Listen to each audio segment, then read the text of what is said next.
We are here to stay, that's for sure. Deriv is not going anywhere. We will only expand more with what we've seen in Rwanda.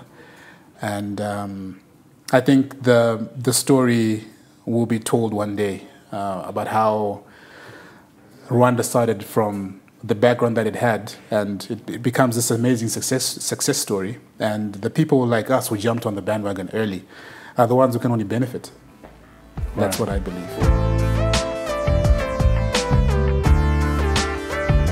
Welcome to Melia Cred, Conversations with Elvis. I'm Elvis Melia. At Melia Cred, we provide consultancy and research for economic development. And in these conversations, I seek to understand whether or not the internet is actually helping workers from the Global South, workers from Sub-Saharan Africa, gain access to careers that they hitherto couldn't get into. Gain access to careers that were hitherto closed off or didn't exist. Is the internet creating new digital work, or is it opening up old digital work for people from the Global South who might be initially more price competitive, but then able to compete on quality? I'm currently in a cluster of conversations in Kigali, Rwanda, where we started out by discussing with different ecosystem players who facilitate global business services companies with training, with human resources to have what Joseph Samafara called a soft landing, building up the fledgling cluster of global business services companies in Kigali. And in our last conversation, we then began speaking with global business services companies. We spoke with Gary Bennett of Tech Experts. And today's conversation is with Godfrey Swenyika, who is the country manager of Deriv,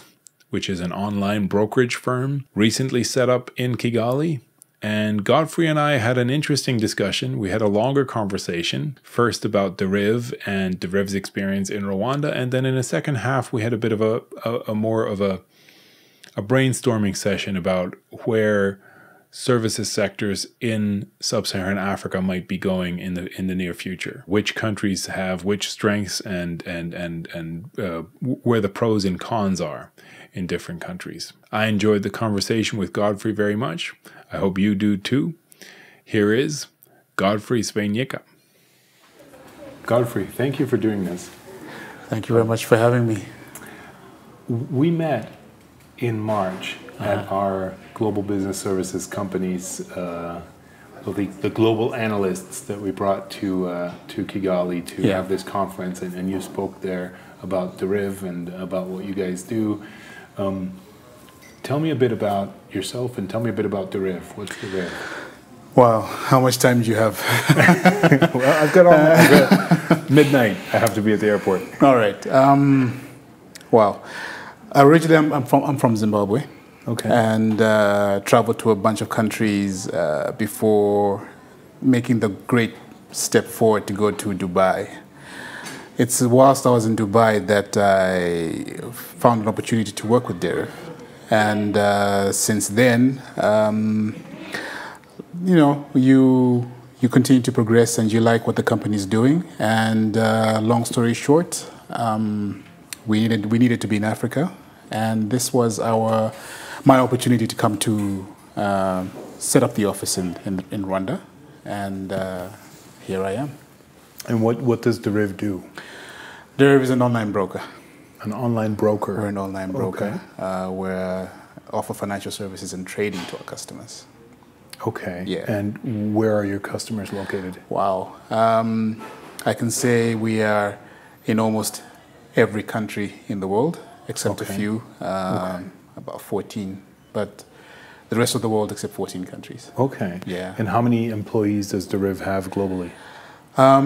We have proudly crossed the 1,100 mark. This has just happened a few weeks ago, actually. When I joined the company, we were just over 250, and this is in 2018. Okay. Yeah. Okay, so you're growing fast. Yeah. And you're in which locations globally? Globally, we That's a good question, because I think the number of corporate offices keeps going up. I think we're definitely more than 13. 16, I think, should be. Yeah. Okay. So we're in Malaysia, in Malta, in Dubai, in Rwanda, we're in Paraguay, we're in Paris, we're in Guernsey. We have opened office in Belarus. I mentioned Paraguay. We have also opened an office in Vanuatu. It's always something new, something different happening all the time. Yeah. Right. So what is and in Rwanda, how many people are FTEs? How many people full-time employee? We've got a staff complement of 68 at the moment. 68 currently. And we're actively growing that. We're actively recruiting. Okay. Yeah. So Rwanda has basically exceeded our expectations. I showed you our first office, which is just across the corridor. And initially we came here with a plan of just having 45. But when we saw what was happening and the reception we got, we quickly got additional space. Right now we're probably planning on recruiting until we get to 160. But that will never be a cap, because as we grow, as the company grows, if we can get the talent, we will keep finding extra space. So space is not the issue. We will keep recruiting. All right. Yeah. So what does a day of a Rwandan Deriv worker look like? What do they do? So we basically have how many departments? Initially we came in looking for customer support in IT. We now have a pretty big team of customer support. That's the biggest group that we have here. We also have business development. We have payments. We have mobile app developers. We have IT admins. And we also have trainers. And one of the most important teams that we have, talent acquisition, which is basically responsible for bringing talent in. So those are the departments that we have in Rwanda at the moment. Okay. Yeah. Okay. And you mentioned Rwanda exceeded your expectations. Yeah. So there's all these different categories that if we look for new global business services companies to come to a new location, Rwanda ticks all the boxes besides maybe the labor pool, right? Because it's a small country. It's also a comparatively poor country compared to some other countries on the continent. Mm-hmm. With the history, it's such a young country, a young system. How was your experience here? Couldn't have been all positive, right? No, definitely not. When we came in, we definitely made a few mistakes. First of all, we didn't understand the market. We didn't understand the labor market, to be honest. Where to find talent, for example. We were looking in the wrong places, basically.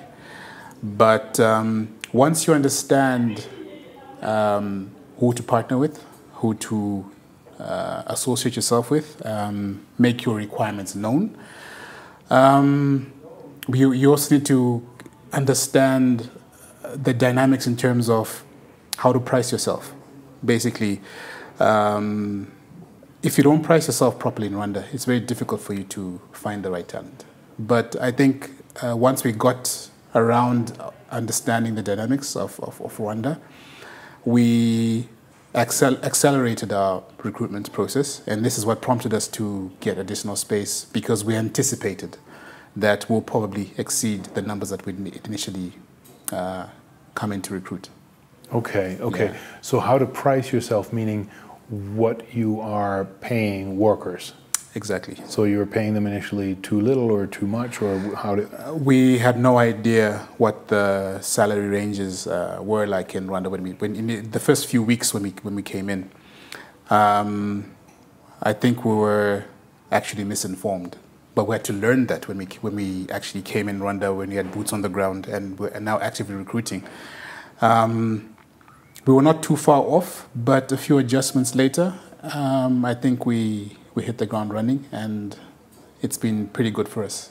Right. So is this something you can share? I mean, we're looking at a price range from, domestic BPO, maybe $100 per month, all the way up to exporting for global blue chip companies. That's like $320 a month. And somewhere in the middle is where we would have exporting voice, right? Or even exporting non-voice. We have CCI coming in and Schnell Media doing image annotation. Where on that price range would you see yourself? We definitely do not want to stick out as being the company that pays the most. I think that just makes you a target, not necessarily in a good way. But we always try to position ourselves to be very competitive in the country that you're in. But at the same time, you also need to have that internal equity. So it's a mixture of experience in what you're bringing to the table, and then we are able to give an offer that you probably wouldn't deny and say no to. So it was getting that sweet point for all the different roles and all the different various experiences and various people and dynamics that we were interviewing for. And once we got that right, look, we are one of the few companies that actually employs fresh graduates. And I think this is an amazing opportunity because what we're saying is we don't want your experience. We know that you're probably not going to get someone in Rwanda who's worked for another broker like us. But what we're saying is if your attitude is right, you can come in and we can do the training for you. As long as you're willing to get trained, you can actually come in, we train you, you grow with us. And as you grow and get more experience, of course, with more experience comes more responsibilities and promotions and movement. When all that happens, you grow with us, the company grows, you grow your career, and then the rest is... Interesting. So I'm going to out myself, my ignorance a little bit, but you've mentioned the different categories of work that people are doing here. Yeah. But can you just help me understand, what does an online broker do? This is a good question because... oh, good. I thought it was a stupid one. It was actually a very good question because you was very surprised how difficult it is to explain what we actually do. Because what we're offering is we're offering our clients the opportunity to trade on stocks, commodities, indices, forex, crypto, a whole range of financial services. And as you can imagine, all these are a bit complex. It's not off-the-shelf kind of stuff that we're offering here. Yeah. So it's an opportunity to, my CEO calls it democratizing trading, meaning we want to make trading available to the everyday man, the man who has $5 and wants to trade and make money. That's what we're offering. Because as it is, conventional over-the-counter trading would require you to have a huge pocket, deep pockets. It was only an area that was reserved for the wealthy and the well-off, and for corporates and for banks and the financial institutions that had large amounts of money to trade. But what we have done is we've come into the market and opened it and allowed the man on the streets, the man who is in between jobs, the man who wants to make extra income, the man who's got a bit of money and wants to make a bit more. And with as little as $5, you can start investing in stocks and indices and forex. That's what we're offering. So I watched this documentary about GameStop, and there's a platform, Robinhood. Yeah. Is that in your industry? Is that your competitor, or is that? They're probably their approach and business model is slightly different, but basically that's round about it. We are allowing people to trade.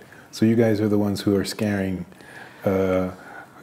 Wall Street, because you're getting the what do we call it, the peasants, the peasant traders all together to run on the castle. I think the Wall Street was after the ultra rich, but it marginalized the rest of the 99% that couldn't fall into that category.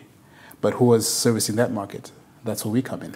Okay. Yeah, that's where we come in. Okay. So they can be scared. It's a big pie. I'm sure we can all share it. Okay. Yeah. So let me talk about the ecosystem here a bit in terms of services exports, right? Any kinds of services. We're interested in, the East Asian growth miracle happened a lot via manufacturing exports, Yeah. right? Now, manufacturing is might be tricky especially for a place like Rwanda, but also, other African countries. The services exports industry might be opening up a new highway to a new elevator sector, right? Moving countries from poor to rich. Exactly. Right? So the way Singapore went from the 1960s to now, is that what you guys are doing for Rwanda from now until, in the next 20, 30, 40 years?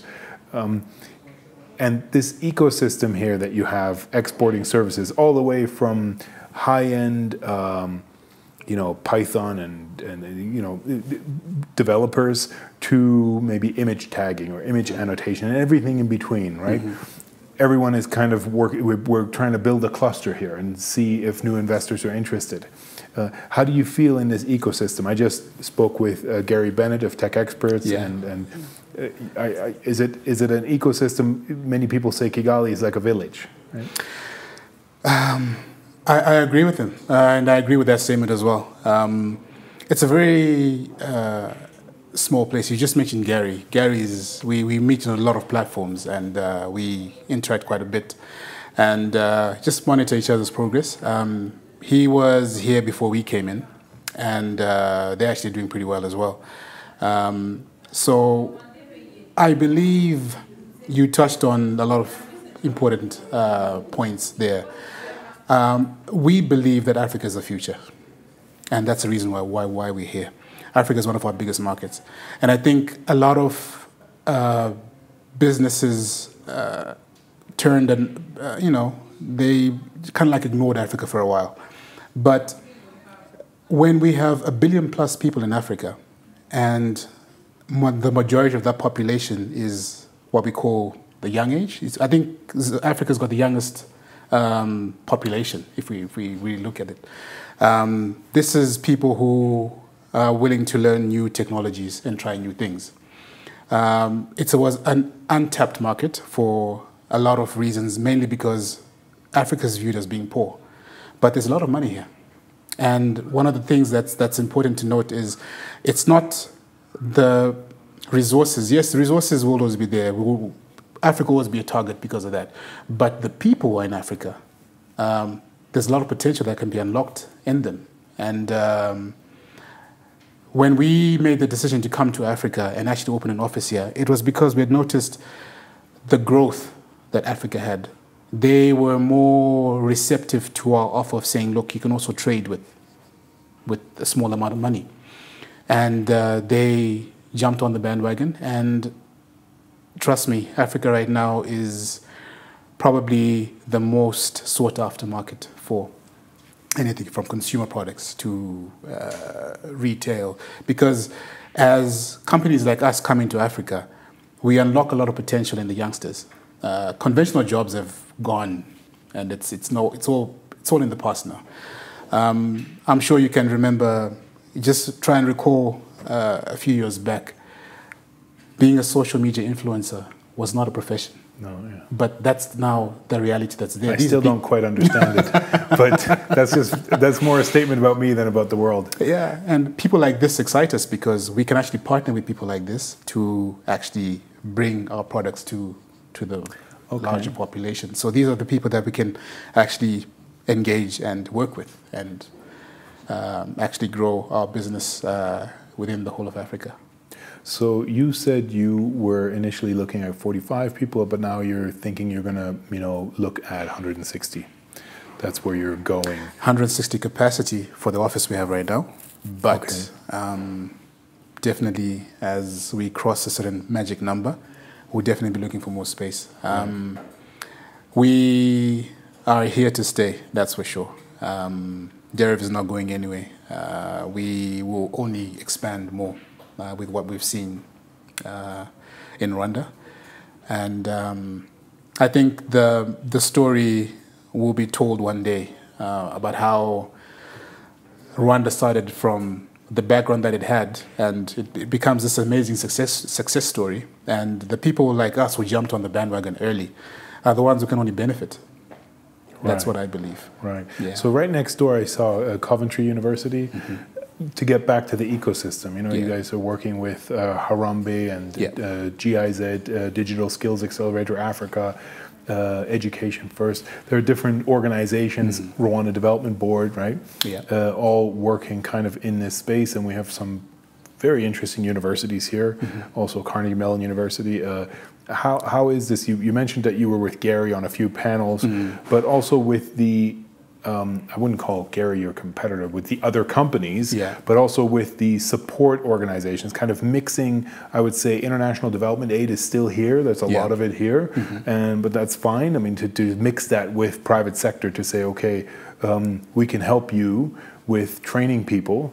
If we can't maybe, buy your furniture for you, that we can't subsidize that way, but we can, instead of that, we can help you do different kinds of trainings. How does this ecosystem work for you? One of the things that actually attracted us to Rwanda, a large part of the African population speaks French. We were very weak in this area, but a lot of the Rwandan people here are actually bilingual. They speak both English and French, and besides that, there's also a large number of people who can speak Swahili, which is actually very key to us. Swahili is probably one of the most widely spoken indigenous languages in Africa. A lot of countries speak Swahili, so there's a lot of Swahili know-how here, French know-how here. But one of the weaknesses that we also picked up is the English language is not exactly the most well-used or well-spoken language in Rwanda. But that's when organizations like Harambee come in.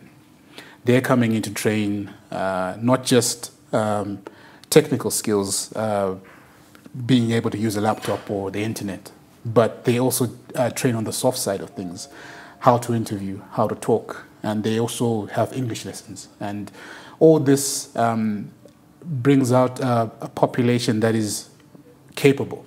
And when they become capable, they become attractive to us as well, because we are in all these nations, but the language that combines us as a company is English. And if you're weak in that English, then it becomes very difficult for you to fit in. So Harambee comes in, they do this. There are a lot of organizations out there that are training people, not just after they graduate. They go through some kind of training so that they become more attractive to employers.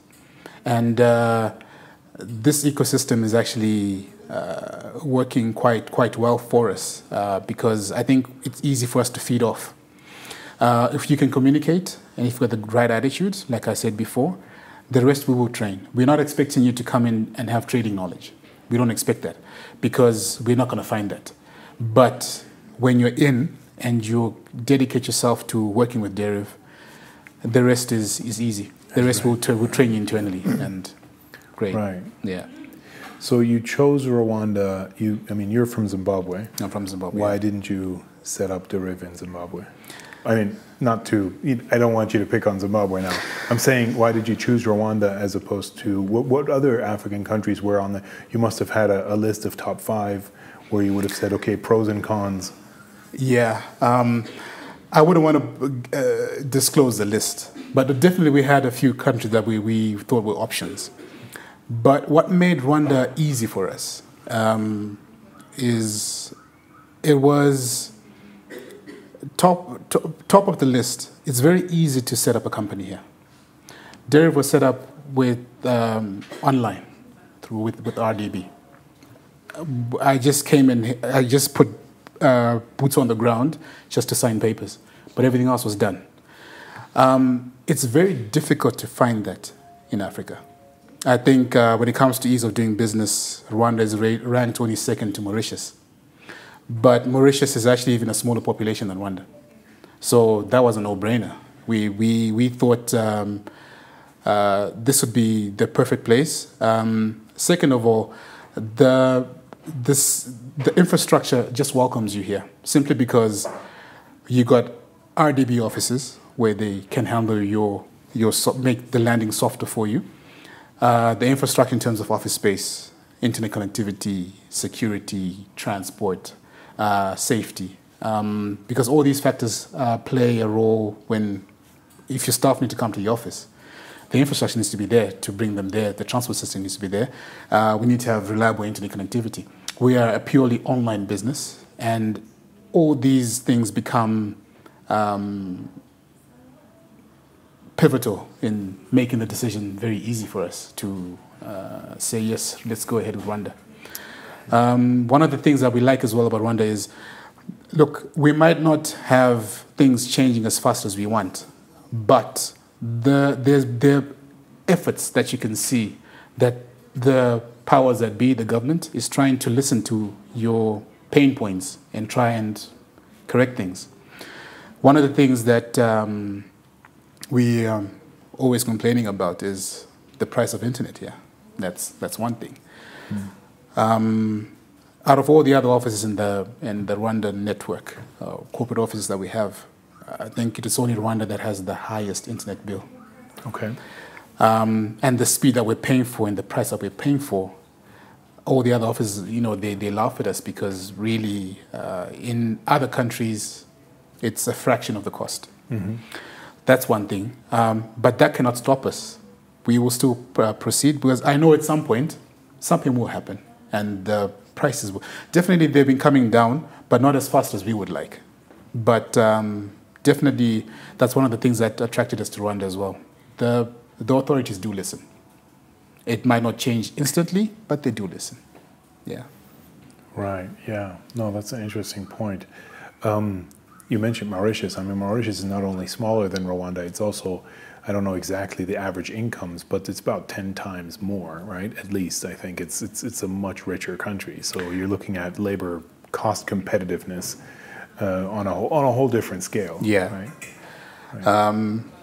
Mauritius is expensive to hire. That's the honest truth. I think it's mainly because most companies that set up in Mauritius have an expat employee, a staff complement, to be honest. You have to bring in staff. That means wherever they are, you have to bring them in if you want them in the office in Mauritius. Rwanda, we have the people right here. And I think when it comes to competitiveness, look, at the end of the day, we're also a business. We also need to make money. And what we pay is attractive. It's attractive, definitely attractive compared to other countries, yeah. I mean, your office, you've taken me through the office, and listeners will have heard the pool balls going off in the background. Yeah. So it's evening, it's after hours, so we're having a last conversation of the day, and there's ping pong tables here. It's a beautiful place to be working. Huh? What you'll probably see here, if we blindfold you and take you to our Dubai office, for example, that's where I originally came from, and here there's not much difference. What we encourage is an environment that allows you to just bring your best. We are not a customer-facing organization, so of course, as you can tell by the way I'm dressed, it's all casual. You can come to work in your shorts and your slippers and in a cap. That doesn't really matter. Well, how you dress doesn't really matter to us because we don't face customers face-to-face. We are an online entity. And all we want is for you to come in, feel relaxed, give your best. We don't force you to work on a workstation, for example. If you notice, we have booths, we have bean bags, we have standing tables. You can stand, you can work while looking outside the window. You can work while in a beanbag. And it's an open culture, meaning we don't really believe in having offices. And even if you have an office, it should be an open door. People should come into your office easily. So it's a very casual, relaxed, open environment. It's got its challenges because I think it's a very different culture from the way the typical company operates in Rwanda. But I think the staff that we have learned to appreciate it. And it's just a wonderful working environment, I think. Right. How about the work from home hybrid? How did you do? I mean, this was just right after COVID, right? But We came in at the peak of COVID. We opened this office in 2020. This was when travel was a nightmare and everyone was locking down. Initially, we had no choice. The regulations at that time did not. I think we had restrictions on the number of staff you could have in the office because of the social distancing and all this. We had a mixture.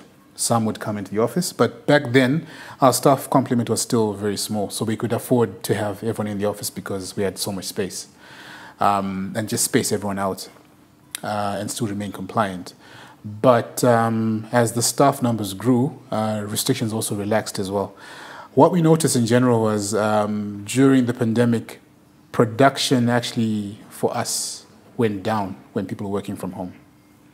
So just generally, we are an organization that is really for in-office, face-to-face interaction, because a lot of the things that we do require you to interact with. You can't know everything. So it's actually easier for you when you can nudge your teammate sitting next to you and thrash something out before you respond. It's actually faster and easier that way. But of course, if need be, we have that capability because we have equipped ourselves to a point where we should be ready to work from home. Our system should allow us to work from home if there's a need to. Right. Yeah. So you can request to work from home, but only it's a case-to-case basis, really. Right. Yeah. We can allow it, but probably not for too long. Yeah. Right. Now, let me bring you back to our conference. We had our conference. We had some people come together. It's the first time we met, and a bunch of other people where we kind of knew of each other in the ecosystem, but didn't really actually shake hands or know each other. Yeah. How has that been? Has that had an influence, or was that just a weekend that you or a couple days that you were there, and then everything was the same, or was there something that was maybe sparked from that? I'm not asking you to pat us on the back for doing the conference. What I'm thinking about is whether these kinds of conferences for the future, bringing people in to see this ecosystem, to see for themselves what it's like here, if that's something we should pursue further, or how that experience was for you. Now it's November, from March until November. That conference was actually eye-opening. Why I say that is because what you allowed to happen there was a lot of networking. You opened the platform for one thing I should congratulate you guys for is you did not coach us in terms of we don't have a script. We're not scripted. We're not told to speak what we spoke. We actually spoke the truth. And we're actually very honest with our experiences when setting up. And I think these experiences are actually quite good. I've been to a couple of these in other countries, but you can tell that they're staged. It's just a publicity stunt. Okay. But this was real, and there was a lot of communication within the forum, over the tea breaks, and we networked quite a bit with the other players that were there.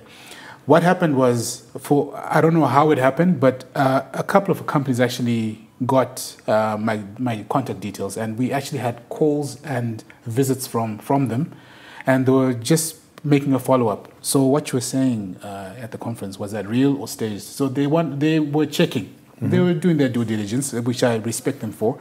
But the response was pretty straightforward. What we all heard at that conference was amazing and encouraging. Look, you were not promising, over-promising, should I say. We were just speaking the reality. Rwanda is actually a great place to be.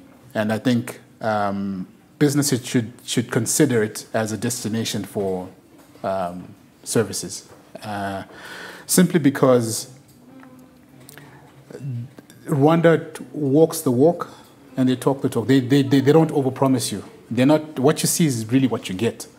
There is a concerted effort to actually improve this country, and you have to respect that.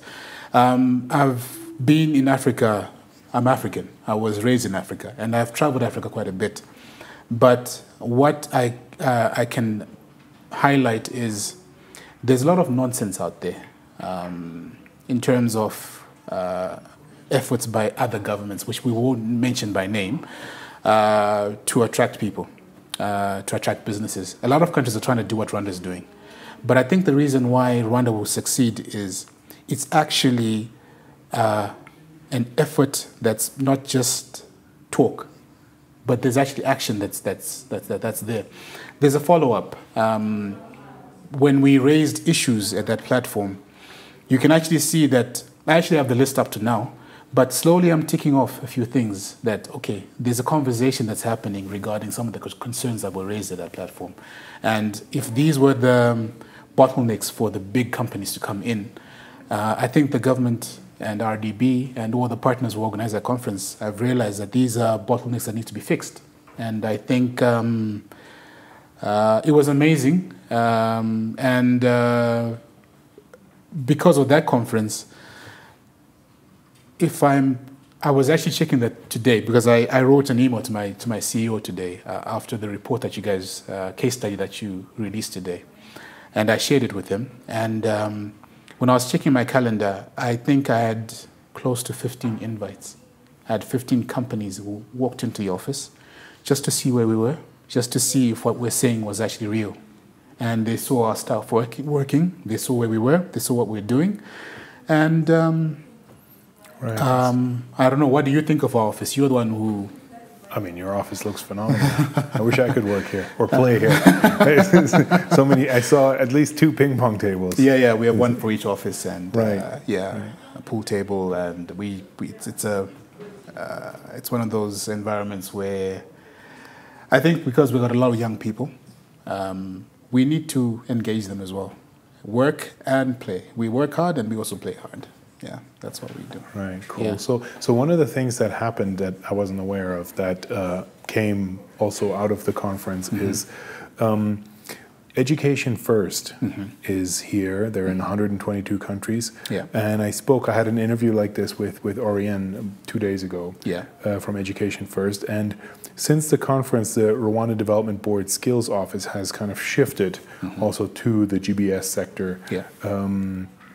The investment office has always been interested in pushing the global business services. But so what happened now is, and this would be interesting for you, Education First has funding from MasterCard Foundation. It's not a secret, so I can they have a fully funded pilot of a 12-month training program, English language training program. Yeah. So that's what they do. That's what they're good at. I mean, Education First has 55,000 employees globally, right? Yeah. So they're really good at English language training. Yeah. They used to concentrate on the tourism sector, tourism and hospitality. Now they've shifted with this 1,000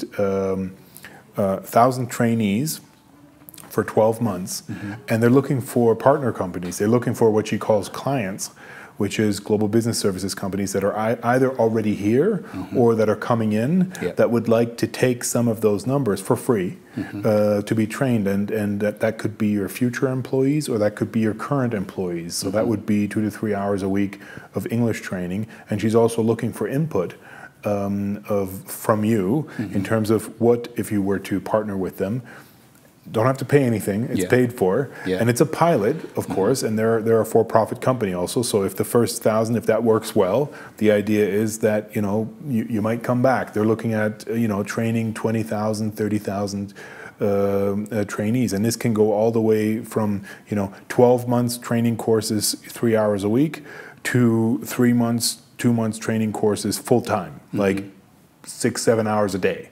Right, to work on accents, work on you guys aren't customer facing, but work on all kinds of skills. So I just wanted to share that with you. I shared that with Gary, and Gary called her right away and said, "I'll take some of the 1,000 if you're interested." No, definitely. We're open. We got our own recruitment process, but definitely we're always looking for talent pools where we can tap in and find potential candidates because we are clearly not recruiting as fast as we want to, but we are happy with the progress so far.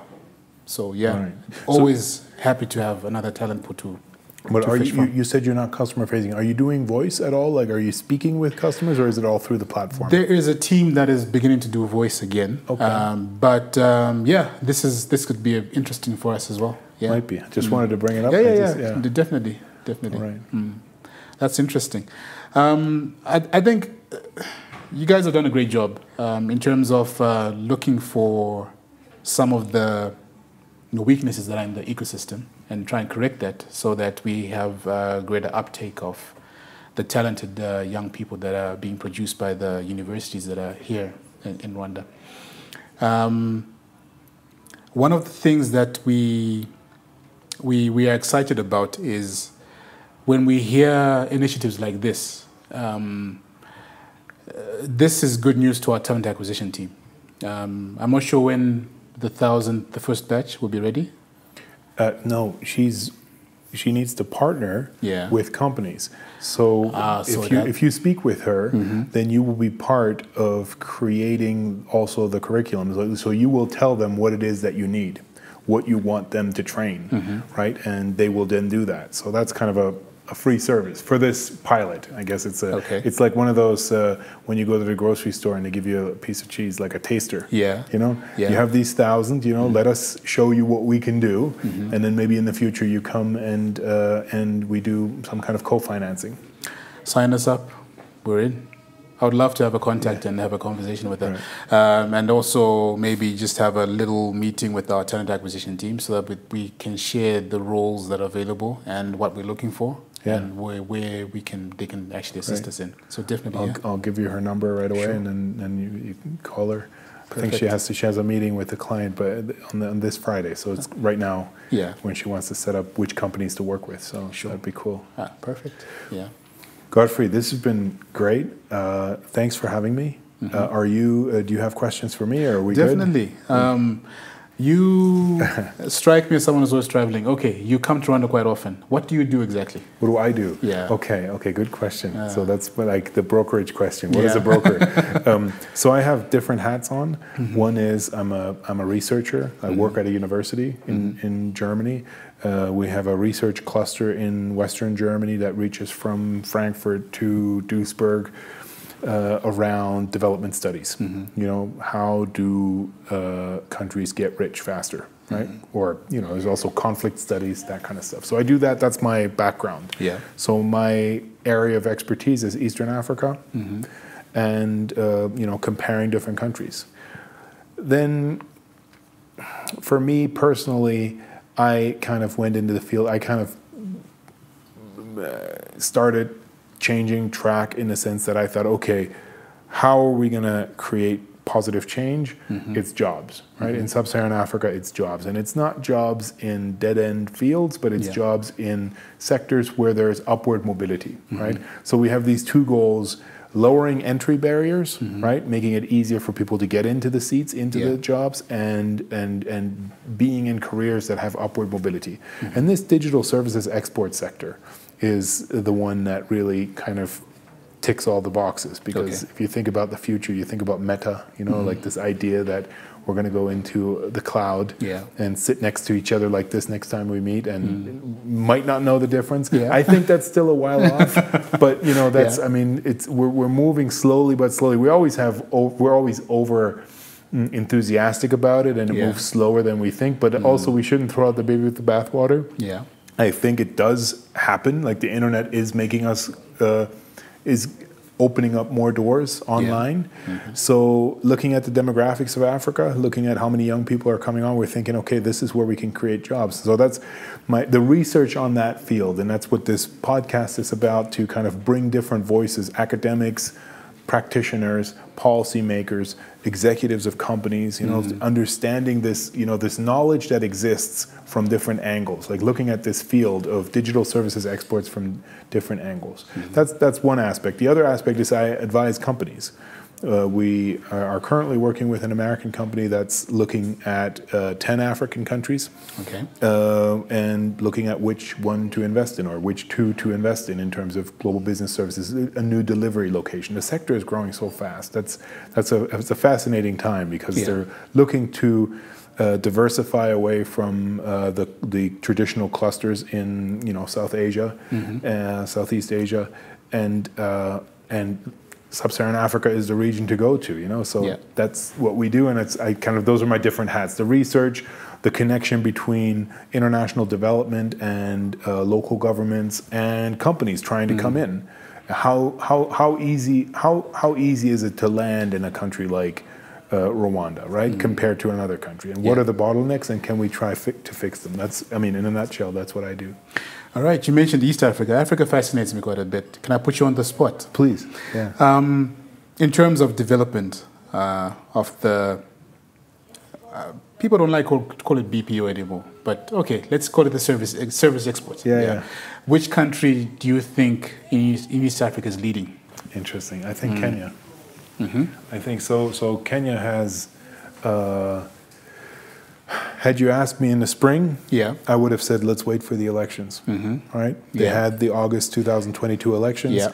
There was a near civil war in 2007-8 after the elections in 2007-8. Then 2013 was peaceful. 2017 was was a bit tricky, but was okay. Yeah. Now 2022. Now we've got a new president in Kenya. He's going to be there probably for 8 years. Now, is that a developmental leader the way we have here? No, but is that going to be somebody who's going to disrupt this sector? No, it's going to that sector. And Kenya has a phenomenal, I don't want to say a phenomenal education system, but it's got phenomenally well-educated, a phenomenally well-educated middle class. And I want to put a caveat there, because when I say phenomenally well-educated, the exception to that on the continent, the other country that has that is Zimbabwe. Yeah. I mean, Zimbabwe to me is a country. I mean, you haven't asked me about Zimbabwe, but it just we're going there. Zimbabwe to me is a country that. I mean, we're waiting and seeing. I mean, so there are maybe 3 countries in the world where I would say, man, if that governance can get figured out, wow. And those 3 countries to me are Venezuela, Iran, and Zimbabwe. Such talent, like such human capital. I heard a saying, every smart person in South Africa is originally from Zimbabwe. Now, that might go down well for you, but I really, I mean, it's just really phenomenal what you've done in Zimbabwe under these tricky circumstances. Yeah. And as soon as that stability comes, that's what we've been waiting for in Kenya, the stability. Yeah. And the stability is you can't see the future, but the stability is pretty much there. And you see what CCI and Majorelle, they've gone into Kenya, what they've done. It's really a kind of, we're seeing happening in Kenya right now what we saw 10, 15 years ago happen in South Africa with the GBS sector and in Egypt, right? The sector grew. Now we're at 200, 300,000 people in South Africa and in Egypt. And in Kenya, it's now, I don't know, 20,000 people. But the sector is growing and companies are interested in it. So if you had to ask me where would I go, where would I pick Rwanda or Kenya? It depends on what you're looking for, right? Okay. I mean, if you're looking for the human capital, Kenya is the easier bet because there's just so many people. I mean, another example is the online labor workers, online workers. Yeah. It's the largest cluster in sub-Saharan Africa of online workers is around Nairobi, in northern Nairobi. So tapping into that, people who've already exported services from their homes, right? Kind of parachuting a BPO into that. I don't know, we call it a Global Business Services company, but that's interesting in Kenya. But again, it depends on what you're looking for. In Kenya, you're going to have to deal with how much is it going to cost, you know? In Rwanda, you don't have that, right? So you can set up in Rwanda, as you said, and I mean, Kigali is such a beautiful city. Anybody who comes here, just to see, the views from every hill is just so phenomenal. So that also plays a role, I think. Yeah. One thing that I think Rwanda will probably have over Kenya is the security aspect as well. Oh yeah, to me it's a holiday resort. You go to Kigali and you feel like you're in a resort. Exactly. I mean, my friend who came from Kenya, his family came here and I met with him yesterday. First of all, they have a house that just overlooks the city up in Vision Estate. Yeah. phenomenal view, and his wife told me. I mean, it's just very different than Nairobi. You can. The kids are up the road. She's asking her husband, where are the kids, and she's and he says, I don't know. They're playing up the road, and she's worried, but she's, oh, I guess it's fine. So that's a big difference, also for your quality of life, also for management, right? True. Yeah. Can I throw another country in there? What's your view of Nigeria? I knew it. Yeah. So I love Nigeria. I love Nigerians. And again, it's a different case. Yeah. Because I think it's not only the governance, it's the oil that's difficult. Yeah. There are such powerful people in that country that have little interest in creating a productive sector, because it's not in their universe. It's not. They don't need it, right? If you look at some of these ministers and some of these governors, these are powerful, powerful people, and they don't need a GBS sector. Yeah. They have different ways of becoming phenomenally rich, and it's not only them. It's not only greed. It's a system. It's a network, right? Some people call it the contractocracy. Yeah. Right. The contracts. You also have clients, right? You have patrons and clients, and you need to hand out the contracts, right? So I think Nigeria is it's always wait and see. You know, we wait and see what happens in Nigeria. Of course, like a place like Lagos, we have some great people here. I've interviewed some of them this weekend at Norskin from Nigeria, also bridging the ICT sector with the creative economy, right? One of them, Hassan, the creator, which is a cool. He was helping me with the setup, and I did an interview with him. And just it's such a vibrant place. But yeah, the governance, I think, in Nigeria is even more tricky than in many other places. What do you think? I was going to have a follow-up question on this, but look, I think Nigeria it's debatable, the biggest economy in Africa. Yeah. It's a toss-up between Nigeria and South Africa. Yeah. But I think South Africa always takes the lead simply because I think they're just slightly more organized. That's it's what I more believe. Sophisticated. Yeah, it's more sophisticated, and politically, I think it's a bit more stable there than Nigeria. But one thing I find amazing about Nigeria is we are interested in fintech startups simply because they are the ones who probably have the solution for the ordinary person to make movement of money a lot more easier. There's been a lot of fintech startups coming out of Nigeria. They're doing something right. Kenya is also another country that has quite a few that have done well. I'll just throw another question to you again. What Nigeria is doing, what Kenya is doing, what do you think is the missing ingredient? How come we don't have as many in Rwanda, for example? What could be changed to make, to also see a couple come up? Well, I mean, I think Rwanda is doing everything it can. So, I mean, Rwanda comes from ground zero in 1994, and it's a tiny country. Yeah. Everything was destroyed. Not only the people, mainly the people, but everything else too. Yeah. And to come this way, it's just, I mean, when you say, what can Rwanda do? Who is Rwanda, right? Right now, we're thinking of President Kagame and the people he leads, and so I would think, I mean, they're doing everything they can with what they have. Yeah. So that I think I really think how is Kenya? Kenya has got a phenomenal history also with the, I mean, you hear about the Mau Mau Wars and the difficulties between the white settlers and the Kikuyu, but there was also great collaboration, and there was great knowledge transfer with that collaboration in Kenya, right? And that goes a long way, right? So for Rwanda to say, what can Rwanda do better? Let me put that back to you. What do you think? Because for me, I can't really think of. I think just keep it steady and keep going. I actually think it's a matter of time. There have been. I think it's a matter of time. Look, I think the groundwork is there. The environment is being cultured. I think we have a very young population that is beginning to see the opportunity that they have. this is a conversation that I sometimes have with some of the young people that I speak to here as well. Sometimes it's very difficult for you to see the opportunity that you have because you've grown up in Rwanda and this is the normal for you. But you haven't had the opportunity to go to Zimbabwe, to Nigeria, to Kenya, to Ethiopia, to Egypt, and see what they're doing or what can be done as well. And I think it's just, personally I feel it's a matter of time because the environment has been created and I think it's still being created and it will continue to get better. So I think it's actually just a matter of time until people realize that, look, there could be no better environment to start up a business than to set it up in Rwanda. All the key ingredients are there.